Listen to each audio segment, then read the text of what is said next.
চাই। একবার সুবহানাল্লাহ পড়বেন, একবার আল্লাহু আকবার পড়বেন, একবার আলহামদুলিল্লাহ পড়বেন। তিনবার পড়তে গেলে 3 সেকেন্ড সময় যায়। কত যে সওয়াব হয় এই কথা কয়জন চিন্তা করে? যদি চিন্তা করতো আসলেও সারা দিন সুবহানাল্লাহ আর আলহামদুলিল্লাহ আল্লাহু আকবার পড়তো।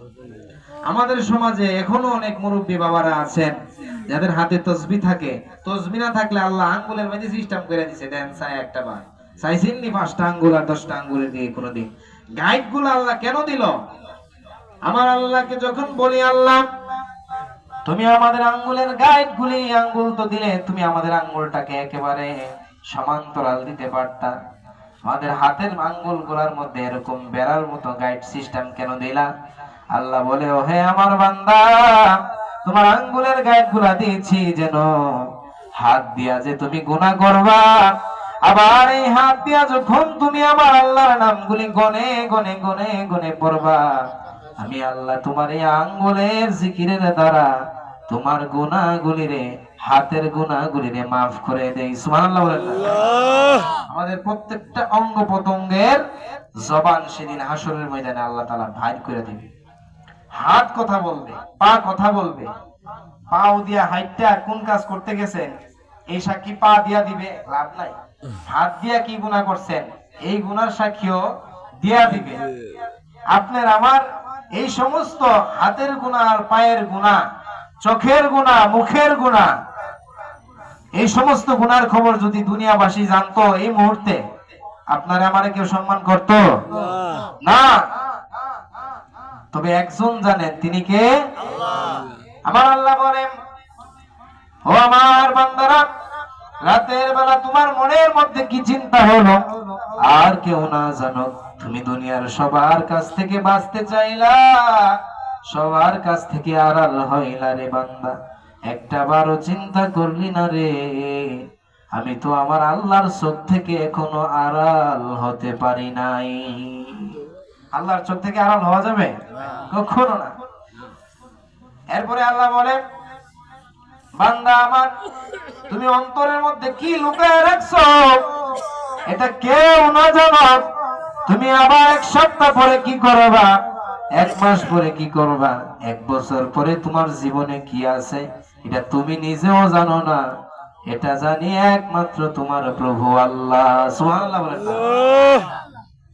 গভীর মনোযোগ আল্লাহ পবিত্র কুরআনুল কারীমের মধ্যে বলেন ওয়াইলুল লিকুল্লি হুমাযাতিল লুমাযা, ওই সমস্ত মানুষের জন্য ক্ষতি যারা সামনে পিছনে মানুষের বদনাম করে। এমন মানুষ আমাদের সমাজে আছে না নাই? বাইকের মধ্যে নাই? আছে। এই সমস্ত মানুষ প্রত্যেকটা সমাজের মধ্যে কিছু থাকে। সারি দান যেমন রয়েছে, সুরসা দানও রয়েছে। গভীর মনোযোগ মনে রাখবেন, আমার আল্লাহ বলে তাদের জন্য ক্ষতি। আবার অনেক মানুষ আছে আমার আল্লাহ বলে আল্লাযী জামাআ মালান ওয়া আদ্দাদা। সুবহানাল্লাহ। আর যারা টাকা গন্যা গন্যা ব্যাংকের মধ্যে থয়, ওই সমস্ত ব্যক্তিদের জন্য ক্ষতি রয়েছে। নাউজুবিল্লাহ বলেন। আছে না এমন মানুষ ব্যাংকের মধ্যে লক্ষ লক্ষ টাকা, অথচ আল্লাহর রাস্তায় মাহফিলের মধ্যে গিয়া মাহফিলের লাগি টিয়া চাইলে 50 টিয়া দে, 20 টিয়া দে। আছে না এমন মানুষ? আছে। আল্লাহ তাদেরকে হেদায়েত দান করুক, আমিন কর। আমিন। গভীর মনোযোগ। আল্লাহ বলে যারা অর্থ জমাইতা গনে গনে সংরক্ষণ করে আর আমি আল্লাহর রাস্তায় ব্যয় করে না, আল্লাহ তাআলা বলে সে মনে করে তার টাকা পয়সা মনে হয় তারে দুনিয়াতে চিরকাল অমর করে রাখবে। তার টাকা পয়সা সে চিন্তা করে সে বৃদ্ধকাল পর্যন্ত যতদিন বেঁচে যাইবে এই টাকা পয়সাই মনে হয় তারে সুন্দর করে রাখবে। আচ্ছা, যারা বড় লোক আছেন, যাদের টাকা পয়সা আল্লাহ দিছে, আপনারা একটাবার বলুন না এই সম্পত্তির মালিক কে?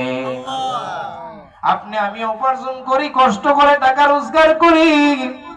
এই সমস্ত কষ্ট করে টাকা রোজগার করার যে একটা জান আপনার জন্য আমার জন্য আল্লাহ সৃষ্টি করে দিছে, এই যে জানটা দিয়ে আপনি রুজি করতেছেন, এই জানটা যদি আল্লাহ আজকে প্যারালাইসিস রোগ দিয়া সাইরা ঘরের মধ্যে শুয়ায়া রাখতো, একটা দিনও চিন্তা করছেন নি তাইলে আপনি কি জানলে আগে রুজি করলেন হইলে?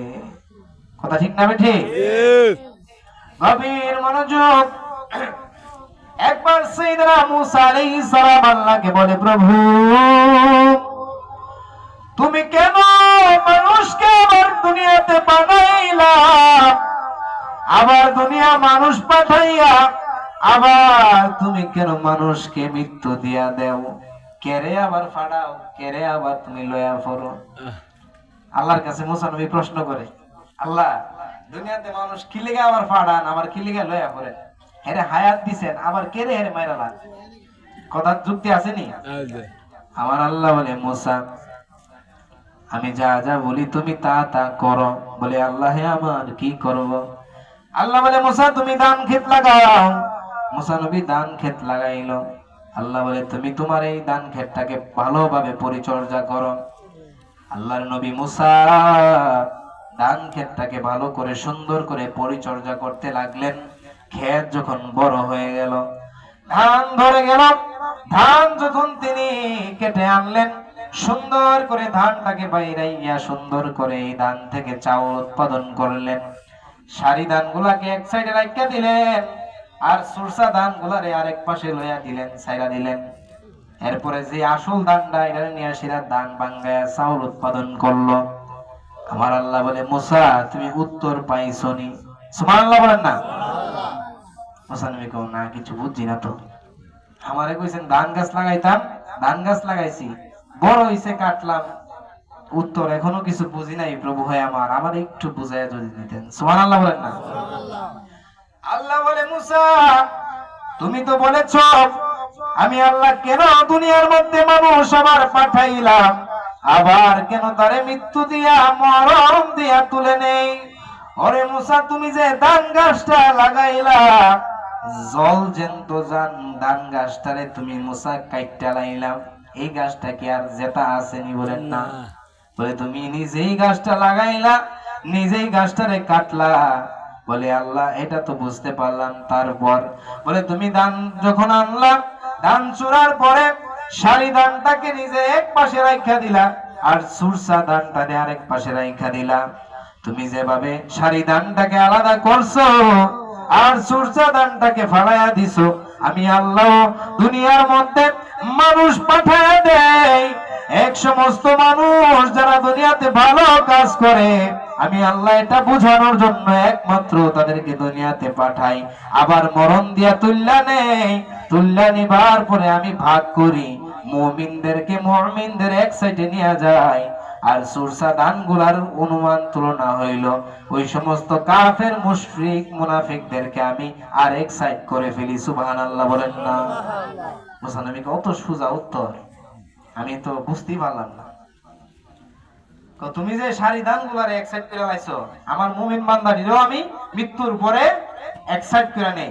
তুমি যে সুরসা দানগুলারে ফালাইয়া দিছো, আমিও মুশরিক মুনাফিক কাফেরদেরকে জাহান্নামে ফালাইয়া দিব। সুবহানাল্লাহ বলেন না? সাইয়েদনা মুসা আলাইহিস সালাম আমার আল্লাহ পাকের একজন বিশেষ বন্ধু ছিলেন। আল্লাহর সঙ্গে দৈনিক তিনি প্রশ্ন করতেন, প্রশ্নের উত্তর আদান প্রদান করতেন। আল্লাহকে দৈনিক তিনি 100 বার প্রশ্ন করলে আমার প্রভু দৈনিক তার 100টা প্রশ্নের উত্তর দিয়া দিতেন। সুবহানাল্লাহ বলেন না? সবাই একটু বলে, ইয়া রাসূলুল্লাহ,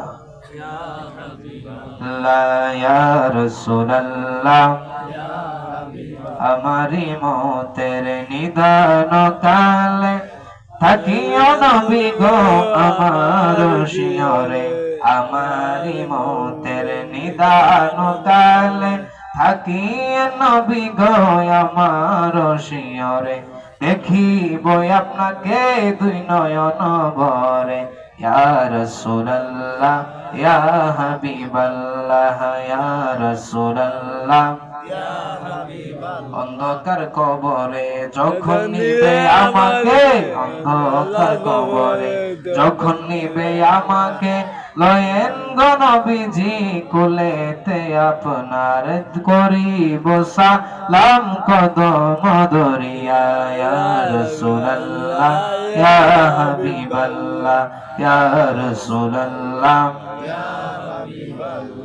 সকলে বলি আল্লাহু আকবার। সাই নারে তাকবীর, নারে রিসালাত। প্রধান অতিথির আগমন হযরত মাওলানা হাফেজ কারি জামালউদ্দিন আত্তাহি সাহেবের আগমন। পায়েকবাসীর পক্ষ থেকে সকলে একবার বলি আলহামদুলিল্লাহ। মাশাআল্লাহ, হুজুর আমাদের মাঝে উপস্থিত হয়ে গেছেন।